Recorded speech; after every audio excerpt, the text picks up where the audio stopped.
अरुणाचल प्रदेश में हमेशा सरकार कांग्रेस का सरकार रही है और आगे भी रहेगा। आज कुछ दिन के लिए मेहमान बन के कांग्रेस के लोगों ने दूसरी पार्टी में चले गए, लेकिन हम लोग हमेशा उम्मीद करते हैं जो भी परिवार अपना घर छोड़ के जाते हैं वो हमेशा वापस आते हैं और कांग्रेस का ही सरकार भविष्य में यहाँ होंगे। आपने पूछा 2024 में कांग्रेस का भविष्य क्या होगा। कांग्रेस का बहुत अच्छा सुनहरा भविष्य 2024 में होगा और कांग्रेस का सरकार केंद्र में भी माननीय राहुल जी का नेतृत्व में सरकार बनेगी। यहाँ भी अरुणाचल प्रदेश में कांग्रेस का सरकार बनेगी और हर असेंबली कॉन्स्टिट्यूंसी में हम लोग कोशिश करेंगे उम्मीदवार खड़ा करने के लिए। अभी बड़ी तादाद में जो लोग कांग्रेस को छोड़ के चले गए, खासकर पब्लिक रियलाइज करके दूसरी पार्टी को वोट दे के माने पछता रहा है, तो सब वापस अभी आ रहे हैं। आप देखे होंगे, सुने होंगे, उस दिन माननीय भूतपूर्व गृह मंत्री कुमार वाजी वापस आ गए, राजेश तासो जी भूतपूर्व मंत्री वापस आ गए और बहुत लोग अभी लाइन में हैं, कांग्रेस में वापसी करेंगे, गौरव वापसी। और आप कल हम लोग परसों अनिनी गए, कल अनिनी में मीटिंग हुई, तो अनिनी में बहुत लोग बीजेपी के लोग ज्वाइन किए। 2019 में हम लोग को बहुत कठिनाइयों का सामना करना पड़ा था, लेकिन काल तक में अनिनी में हमारी पार्टी का भविष्य मुझे लगा कि आने वाला में निश्चिंत होंगे, वहाँ हमारा उम्मीदवार जीतेंगे। वहाँ सिर्फ नहीं, हर क्षेत्र में, तेजू में भी, नामसाई में भी और अंजो में भी और दूसरा जो जितना भी कॉन्स्टिट्यूंसी है, हमारे उम्मीदवार जीतेंगे। और कांग्रेस का आप देखिए, हमारे माननीय नेता राहुल गांधी जी ने इस देश में जो पद यात्रा किए गए हैं, भारत जोड़ो जो यात्रा उन्होंने किए हैं, तो उसमें कन्याकुमारी से लेकर जम्मू कश्मीर तक मोर देन ऑलमोस्ट 4000 किलोमीटर्स जो उन्होंने पद यात्रा किए हैं, भारत जोड़ो यात्रा। क्योंकि भारत को जुड़ना जरूरी है। यहाँ विभाजित का रास्ता में कोई पार्टियाँ कर रही है उसके खिलाफ, और यहाँ भाई भाई को लड़वा रहे हैं, झगड़ा पैदा कर रहे हैं। यहाँ जात पात धर्म का बात ज़्यादा इस देश में अभी बढ़ रही हैं, तो उसको शांत करने के लिए राहुल जी ने ये लंबा पद यात्रा किया और उसमें बहुत बड़ी तादाद में लोगों ने, हर धर्म के लोग, हर जात के लोग पार्टिसिपेट किए, कोऑपरेट किए। बहुत सक्सेसफुल पद यात्रा उन्होंने किया और तुरंत वो करने के बाद आप देखिए, हम कर्नाटका को बहुत भारी बहुमत से जीत मिली है और आगे भी अभी जो भी चुनाव होंगे यही परिणाम होंगे। और अभी फिर उन्होंने एक और नया जो हाथ से हाथ जुड़ो अभियान जो उन्होंने लॉन्च किए हैं उनका ये से नेतृत्व में, तो उसको यहाँ एक्सटेंशन करने के लिए हमने अरुणाचल प्रदेश में अनिनी से शुरू किया, जो दिबांग वैली से, जो चाइनीज़ बॉर्डर से सटे हुए है, जो हम लोग का ज़िला है। तो कल वहाँ हम लोग हाथ से हाथ जोड़ो अभियान हम लोग ने परसों रात और कल भी किया। बहुत सक्सेस हुआ, अच्छा परिणाम हुआ। लोगों ने उस दिन अनिनी में एकदम सुनसान ऐसे हो रहा था, लेकिन हम लोग वहाँ आने का बाद, ज्वाइन करने का बाद, उन लोग से बातचीत करने का बाद सब ने रियलाइज़ किया कि, और भाषणबाजी में भी बोला कि नहीं, बीजेपी का समय चला गया और उन लोग को देखा, इतना महंगा बढ़ा दिया, फिर यहाँ खान पान में तकलीफ हो रही है लोगों को, यहाँ आम जनता को पैसा नहीं मिल रहा है, ऊपर ऊपर में सब कुछ गायब कर देते हैं, नीचे नहीं गिराता है उन लोग, ऊपर में हजम कर देते हैं। इसीलिए अभी रियलाइजेशन हो रहा है पूरे आम जनता इस देश के लोग, सिर्फ अरुणाचल प्रदेश में नहीं, सिर्फ तेजू में नहीं, और तेजू में भी आने वाला दिन में बहुत अच्छा परफॉर्मेंस करेगा। अनडिवाइडेड तेजू, जैसे कि अंजो भी अच्छा होगा, तेजू और ये नामसाई डिस्ट्रिक्ट भी। ओके सर, आप फॉर्मर एजुकेशन मिनिस्टर भी रहे हैं और अभी आप कांग्रेस के अच्छे पद में भी हैं सर। तो सर आपसे ये जानना चाहेंगे कि अरुणाचल प्रदेश का ओवरऑल परफॉर्मेंस काफ़ी लो रहा है परसेंटेज इस बार का। आई थिंक 58.8 समथिंग ऐसा परसेंटेज ही रहा है। और अरुणाचल में एजुकेशन डिपार्टमेंट में भी काफ़ी करप्शन हो रहा है, इलीगल टीचर्स अपॉइंटमेंट वगैरह भी बहुत हो रहा है। बेंगे अपोजिशन पार्टी सर, आप इस पर क्या कहना चाहेंगे? हम लोग हर समय मुद्दा उठाया जो पब्लिक के खिलाफ है, जो कानून के खिलाफ है।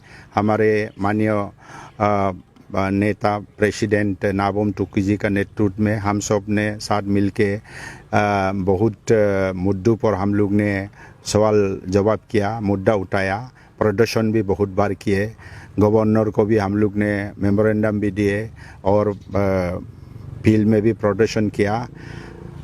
और क्योंकि ये बीजेपी का ये था आवाज़ थी कि मैं नहीं खाऊंगा ना खाने दूंगा, ये तो अभी नहीं हो रहा है। सब आप सब भी मालूम है, ये अरुणाचल प्रदेश में भी बहुत दुख की घड़ी चल रही है।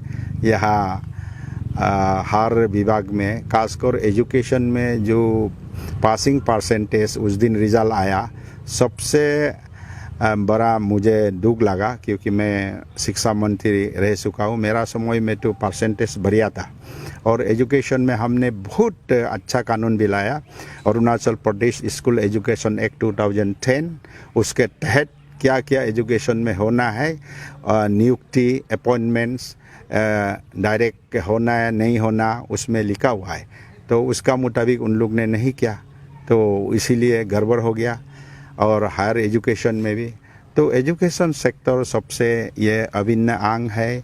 एजुकेशन का नींव, फाउंडेशन जब तक अच्छी नहीं होगी तो हम लोग का समाज का जो नई पीढ़ी, जो आने वाली नई पीढ़ी है, उन सब का भविष्य अच्छा नहीं होगा। इसीलिए एजुकेशन को ध्यान देना है। जो कुछ भी हुआ, जो हो गया सो हो गया, लेकिन आने वाला दिन में मैं सरकार को भी, खासकर एजुकेशन डिपार्टमेंट को का जो भी अथॉरिटी है, अनुरोध करता हूँ अच्छा से कीजिए। जो खो गया उसको भरपाई करना ज़रूरी है।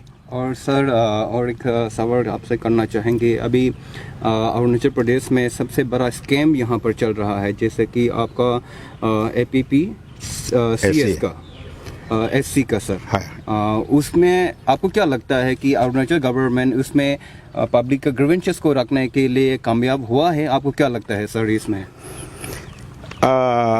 मैं बिल्कुल नहीं बोलूँगा कामयाब नहीं हुआ है। कुछ हद तक सरकार ने भी कुछ मुद्दे उठाए हैं और कोशिश किए हैं, लेकिन ऐसे होता है ना, खेती जब आदमी करते लेबर लगा के, जब उसका उत्पादन जो पैदावार नहीं मिलने से वो फेल हो जाता है। इसी तरह है, कोशिश किए लेकिन आज तक परिणाम नहीं मिल रहा है। और ये हम सब का कहना है कि अभी अनएम्प्लॉयड यूथ्स बढ़ते जा रहा है।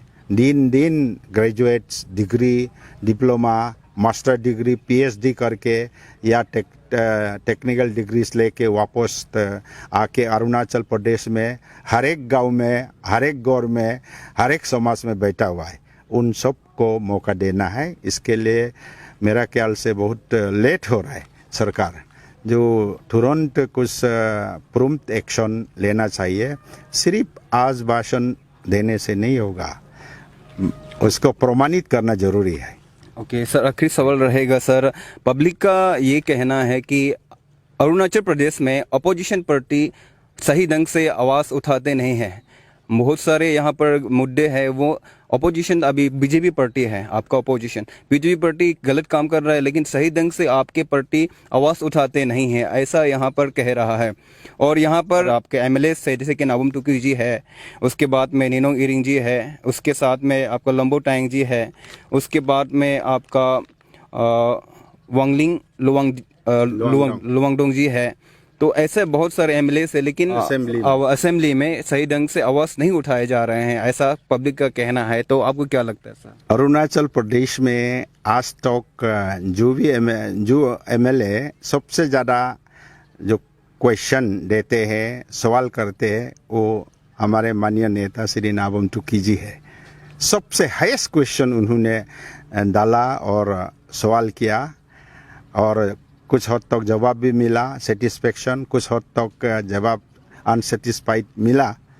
और बाकी एमएलए लोग ने भी सवाल तो करते हैं, ऐसा बात नहीं, क्योंकि यहाँ कभी कभार वही प्रॉब्लम हो जाता है कि हम लोग का नेटवर्क प्रॉब्लम है, हर जिलों पर वो इंफॉर्मेशन पास ऑन नहीं होता है, क्योंकि यहाँ बाकी जो सरकार का जो एजेंसी है उसमें तो अपोजिशन का न्यूज़ कैरी नहीं करते हैं। और कोई न्यूज़पेपर, आप सब मालूम है, लीडिंग न्यूज़पेपर्स हम लोग कुछ कार्यक्रम करने से भी छपता नहीं, ये भी अनफॉर्चुनेट बात है। अपोजिशन जो भी अच्छा मुद्दा असेंबली का भीतर उतारने से भी मुश्किल से एक दो न्यूज़पेपर अच्छी तरह उसको पेशकश करते हैं। मैं मीडिया का खिलाफ नहीं बोलूँगा, I respect the dignity of media, उन लोग बहुत अच्छा करते हैं। Through media only, it's a four pillar of democracy, अच्छा करते हैं। लेकिन अरुणाचल में किस कारण से मतलब हर जगह वो पहुंच नहीं पाते हैं और हर न्यूज़ को कवर नहीं करते।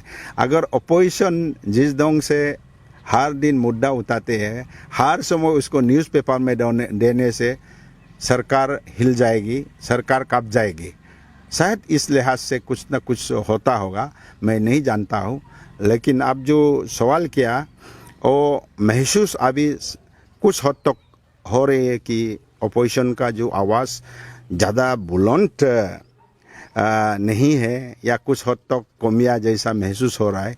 ये एक्चुअली गलत है, ऐसा नहीं है, क्योंकि जो मैसेज कैरी करते हैं वो अच्छी तरह वो पियोन जिसको सिटी देते हैं वो कहीं पहुंचा देते, कहीं माने जिसको देना था नहीं दे के वो पड़ोसी को दे के आते, तब थोड़ा मुश्किल होता है। इसी तरह है अरुणाचल प्रदेश में। मैं एसटी मीडिया बंधु से बहुत माने अगेंस्ट तो नहीं बोलूँगा, लेकिन जिस हद तक हम लोग भी हमेशा प्रोग्राम को न्यूज़ में पब्लिश कर दो देते हैं, लेकिन 90% ड्रॉप कर देते हैं। उन लोग जिसको अच्छा पाता है उसको कर देता है, तो ऑलमोस्ट मीडिया वो गड़बड़ करा देते हैं। तो देखिए, हम लोग अनिनी में इतना बड़ी तादाद में मोर देन 300 फैमिलीज ज्वाइन किए, आज तो मैं पेपर में नहीं निकाला, कल भी नहीं निकालेगा, क्योंकि वो सरकार का खिलाफ होगा, तो कट के दे देता है। तो मतलब ज़्यादा ज्वाइन करने से उसको कम दिखाएगा, 5-6 जैसा दिखाएगा, उसका माने ज़्यादा ग्रेविटी यानी कि दबाव कम कर देता है। तो ये हम लोग को भी महसूस कर रहा है, इसीलिए कभी कभी बोलने का भी दिल नहीं करता है, because freedom of media and freedom of expression is somewhere missing in Arunachal Pradesh and in the country also.